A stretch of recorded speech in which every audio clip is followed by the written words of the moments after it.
If I walked into a museum and did this to one of the old masters, then understandably you would be horrified. But if I walked into the museum, lifted the same painting off the wall, dodged all of the high-tech security, and spirited it away, then perhaps, if you're being honest, a small part of you might admire the daredevilry of the act. Which begs the question, just what is it about art theft that we can't resist? It's the holy grail of art theft Boston knows too well. 29 years after the largest art heist in history, there hasn't been a single culprit, nor arrest. This is the story of how two thieves stole 13 works, worth $500 million, from the Isabella Stewart Gardner Museum.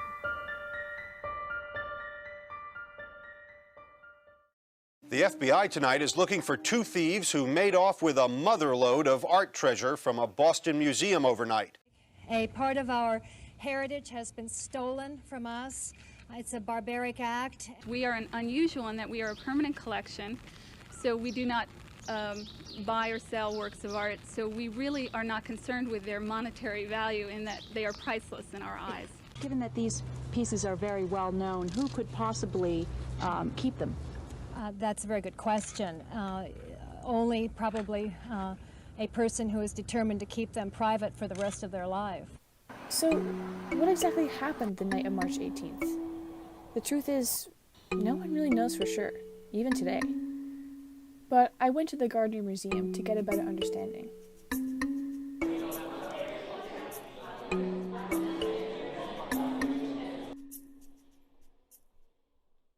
At 1 a.m. on March 18th, St. Patrick's Day celebrations kept the city of Boston awake. Drunk people roamed the streets, and so when two police officers arrived at the Palace Road entrance, security guard Rick Abbott felt relieved, naturally. Abbott let the two officers in. They stated they came to address a fire alarm that had gone off earlier in the night. The guard answered the buzzer, and thieves said Boston police were responding to a disturbance. And based on that alone, the guard buzzed them into the building. Shortly after, one of the officers said he recognized Abbott, announcing he had a warrant for his arrest. Without resistance, Abbott stepped away from the gardener's only panic button, and the officers handcuffed him. They soon grabbed Randy, the other security guard, and handcuffed him too. He finished cuffing me, and he cuffed my partner, and very dramatically said, "Gentlemen, this is a robbery." The two guards, with their heads and hands wrapped in duct tape, were left tied up in the basement of the museum until the next morning, when the real police found them. And thus began the longest art heist in history, a total of 81 minutes inside the museum.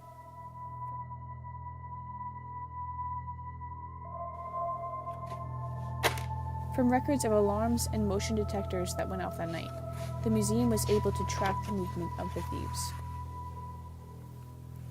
They entered the employees' entrance on Palace Road at 1:24 a.m., and after dealing with the guards, made their way up the staircase, passing the West Cloister.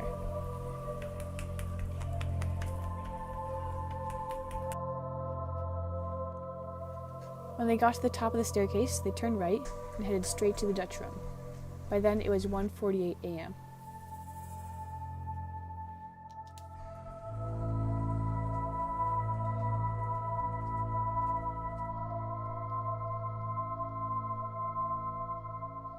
In the Dutch room, they stole 6 items.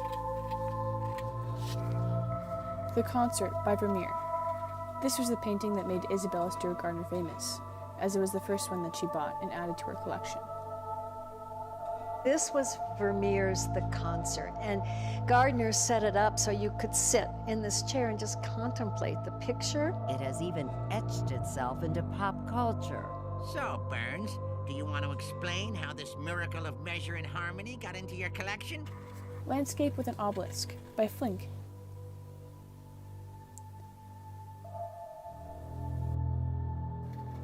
A Lady and Gentleman in Black by Rembrandt.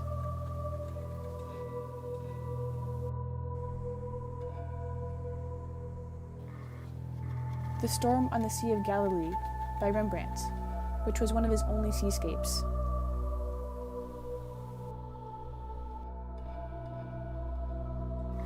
There was also a self-portrait by Rembrandt. And lastly, a Chinese bronze ku, or drinking chalice, At first glance, the coup might seem like a random grab, but at the time of the robbery, there was a heavy metal plate anchoring the cup to the table, and it would have taken a lot of force to detach it from the plate. Someone definitely wanted it. It seems as if one of the thieves left the Dutch room at 1:51 a.m. They passed through the early Italian room and the Raphael room to reach the short gallery, where they stole another 6 items. They stole an eagle finial atop a Napoleonic flag, 2 programs by Degas for an artistic soiree, and 3 other sketches by Degas. 3 mounted jockeys, Cortège aux environs de Florence, and La Sortie de Paysage.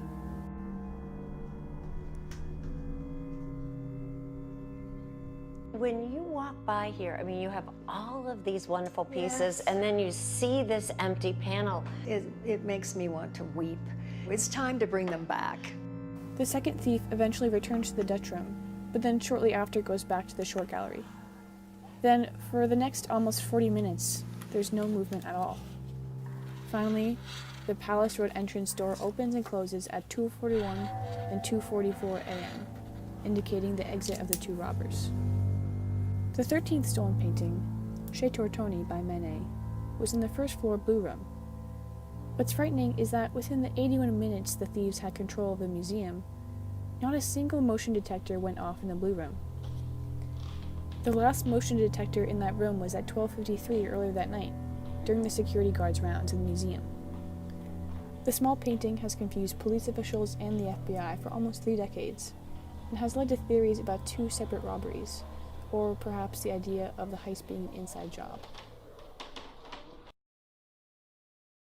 For the first time, we can say with a high degree of confidence, we've determined that in the years since the theft, the art was transported to Connecticut and to the Philadelphia area. As the world woke up to news about the heist, the FBI was already beginning their search for the culprits. They first turned to Boston's criminal enterprise.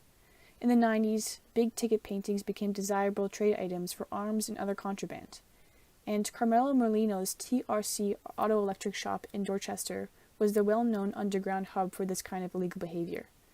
The head of the Merlino crew, with intentions of getting the $5 million reward by finding the works, bragged about knowing the 2 affiliates who did the heist. In 1999, he was arrested in an FBI sting. Yet, though the FBI offered him leniency, Merlino swore he knew nothing about the paintings. He died in prison in 2004. The FBI did not stop there. Following his trace, they found that 3 of his associates, George Reisfelder, David Turner, and Leonard DiMuzio, had possible links to the crimes. They believed the artwork ended up in the hands of Bobby Guarente, a bank robber and Boston Mafia associate. Though they couldn't find any evidence of the paintings in his house in 2010, his wife offered some intel. She told the FBI that in 2003, Guarente had handed over stolen Gardner work to Bobby Gentile, a longtime criminal residing in Connecticut. After hiring informants to get him to talk, and even offering him leniency, the FBI resorted to searching Gentile's house. Inside, they found large amounts of stolen guns and money, but no paintings. Again, Gentile swore he knew nothing about the paintings. While this trail turned cold, the FBI pursued another likely theory.